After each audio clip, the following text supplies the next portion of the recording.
Le problème de Jean-Luc Mélenchon, c'est qu'aujourd'hui, il est loin du résultat qu'il a fait en 2017.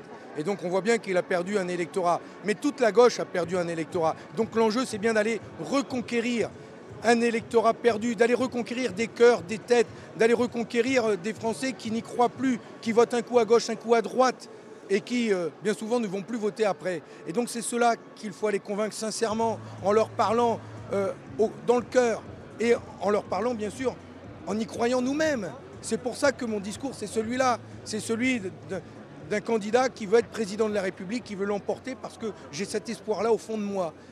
Et nous arriverons à convaincre des abstentionnistes si nous y allons avec cette sincérité. L'idée d'un vote utile, d'un vote efficace, vous contestez complètement cette idée ? Il n'y a rien de pire que le vote utile. Le vote utile, c'est celui qui nous conduit à voter contre nos idées, et pour le moins pire. Le vote utile, c'est celui qui peut même conduire à ce que 1 et 1 ne fassent pas 2, et que cela nourrisse l'abstention. Alors, il faut voter le 10 avril avec son cœur. Et en votant pour la France des jours heureux, on peut donner de la force à un courant, à un mouvement, à un rassemblement qui peut être important pour la suite.